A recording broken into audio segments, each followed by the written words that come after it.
Oui, c'est ça ma conclusion. C'est que là, c'est quelque chose que je peux garder à vie. C'est pas seulement une expérience de 3 mois, c'est plus que ça, hein. Bienvenue à toutes et à tous. J'ai kidnappé Patricia depuis 3 mois pour lui permettre d'apprendre le sport et la nutrition végétale. Aujourd'hui, c'est le jour où je libère les chaînes de Patricia pour qu'elle nous raconte son expérience en direct. C'est parti. Salut Patricia, Oui!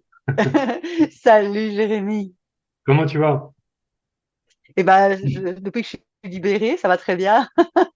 Ça va Non, mieux? c'était un kidnapping intéressant et vraiment, ça me fait plaisir de le partager avec toi. Donc, je suis à ta disposition. Génial. Donc tu l'as pas vécu vraiment comme un kidnapping au final. C'était assez volontaire cette aventure. Ah oui, mais c'était pas un kidnapping du tout. Je suis vraiment enchantée de cette expérience, alors qu'au départ, je n'étais pas certaine de pouvoir maintenir ce rythme, que ce soit au niveau alimentaire et au niveau de la salle. Mais finalement, c'est vraiment bien fait. Vraiment, je te tire mon chapeau parce que tu as créé un programme super génial. Et Patricia, avec toute sa bonne humeur, toute sa détermination, est restée, si je comprends bien, jusqu'au bout. Donc aujourd'hui, on va faire le compte-rendu de cette expérience. Je suis vraiment très, très heureux. Patricia, tu es une des personnes les plus motivées du groupe et ça fait du bien d'avoir ce genre de personnes dans ce genre d'aventure. Donc déjà, bah, un grand merci, je voulais te féliciter pour être allé jusqu'au bout. Ça, c'est top. Et puis, Merci. donc, quels étaient tes objectifs au départ, Patricia, avec ce programme?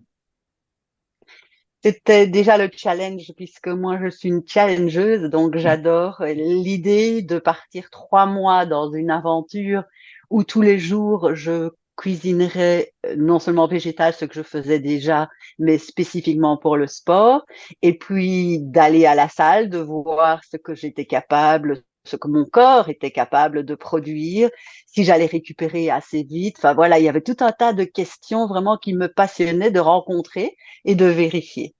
Génial, génial. Et quel était ton passif en termes de sport? Ensuite, on va parler nutrition, mais déjà au niveau du sport, avant de démarrer donc VegaFit, avant Moi, je VegaFit. suis professeur de yoga et donc je faisais tous les jours une séance de yoga et je fais toujours tous les jours une séance de yoga. Et d'ailleurs, à ce sujet, c'est ma base, c'est quelque chose que je fais depuis des années.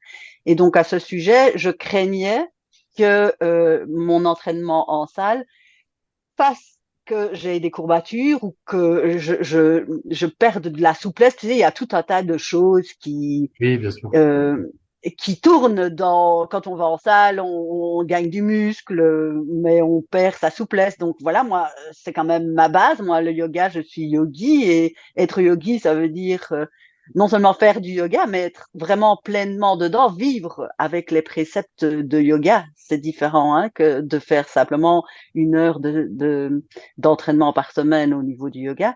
Et donc, je voulais absolument pas perdre ça. Et je peux te le dire que là, j'ai été vraiment bluffée. Je me demande d'ailleurs toujours comment c'est possible de m'entraîner autant à la salle parce que je pense, c'est difficile de le dire moi-même, mais je pense que je me suis vraiment donné. J'ai pris le poids que je pouvais porter, j'ai fait les séries, j'ai vraiment fait le maximum qu'il était possible et j'augmentais à chaque fois qu'il m'était possible, j'augmentais mes poids. Est-ce que tu as vu du coup ton poids qui a changé sur les 3 mois? Ça, c'est aussi une deuxième bonne surprise, c'est-à-dire que moi, je suis adepte du jeûne complet. Hein. Toi, tu proposes le jeûne intermittent. Je sais que tu dis toujours que la personne qui ne se sent pas prête à ça, elle peut s'organiser avec le plan alimentaire. Mais moi, c'est mon truc aussi, le jeûne. Donc, maigrir pour moi n'est pas un problème. Je maigris, je grossis. Enfin, c'est vraiment très facile du fait que je suis une adepte du jeûne. Mais ici, j'avais un challenge supplémentaire qui était perdre une masse graisseuse et la remplacer par une masse musculaire. Ce n'est pas avoir des muscles sur 3 mois, je veux dire, je ne vais pas me retrouver avec une musculature comme ça, mais au moins il y avait ce challenge de maigrir. Je m'étais donné 3 kilos, hein, une paire de 3 kilos, je suis masse de base, donc. Mais en fait, j'ai remarqué que bizarrement, et là j'ai été estomaquée, d'ailleurs j'ai été tout de suite contactée en disant, il y a à peine un mois, j'ai déjà perdu mes 3 kilos alors que je mange 3 fois plus que d'habitude.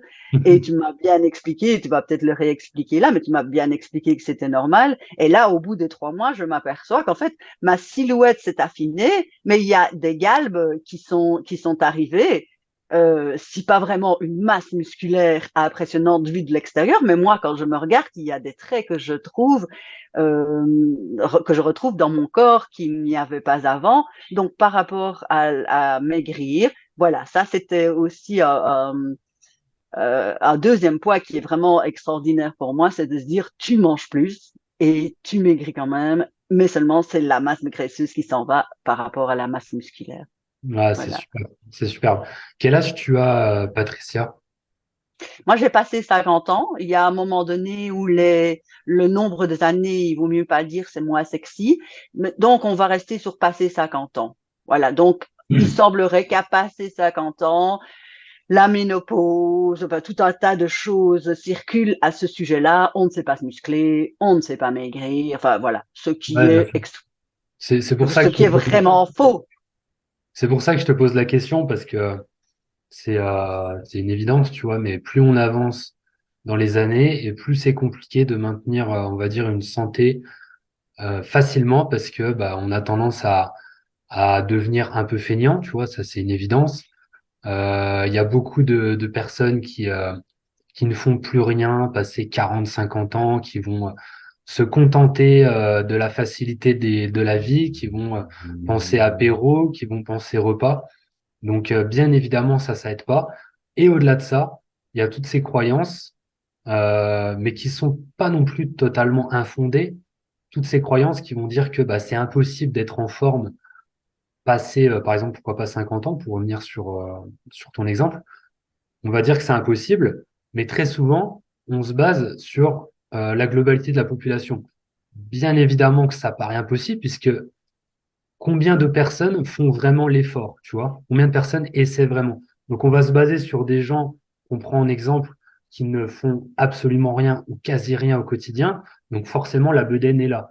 Alors que c'est possible d'être en pleine santé, en pleine possession de ses moyens, mais il faut se donner les moyens. Il faut faire l'effort. Et c'est pour ça qu'on n'a rien sans rien. Donc, voilà, tu peux vraiment être fier. C'est la preuve que on peut avoir de l'énergie, un minimum de masse musculaire, même si c'est pas ton objectif, et je le comprends bien. Et en plus de ça, tu restes une femme, et une femme va avoir beaucoup plus de difficultés à prendre de la masse musculaire qu'un homme. Donc ça, c'est juste normal, c'est hormonal.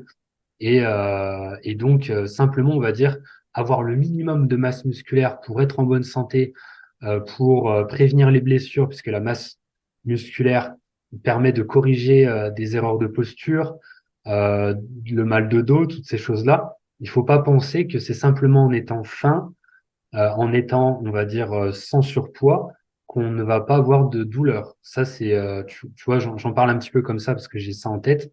Mais il y a beaucoup de gens qui vont se dire, je suis mince, je ne vais pas avoir de douleur dans ma vie. C'est faux. Il faut quand même un minimum de masse musculaire, étant donné que la masse musculaire va permettre de bien tenir les os entre eux et donc d'avoir un tronc qui est solide et qui permet bah, d'éviter tous ces désagréments qui sont liés à de la fainéantise, de la flemmardise du quotidien, etc.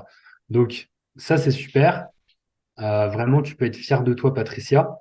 Euh, Maintenant, on va parler un petit peu d'alimentation, le deuxième gros pilier Oui. donc de VegaFit. Moi, c'est ça que je voyais la différence par rapport à mon alimentation préalable qui était déjà végétale et à celle-ci, c'est que là, je fais plus attention à avoir tout ce que j'ai besoin parce que je m'entraîne énormément à la salle, plus mon yoga, et donc je fais attention à avoir ce qu'il me faut. Et donc j'ai suivi à la lettre tout ce que tu proposais en rajoutant des petites choses à gauche, à droite qui permettent, comme tu vas sans doute l'expliquer, d'avoir vraiment les nutriments qui sont pour la récupération, par exemple. Quand je pense à la récupération, je n'ai pas eu un seul problème de récupération de muscles ou récupération de fatigue. C'est passé comme une lettre à la poste.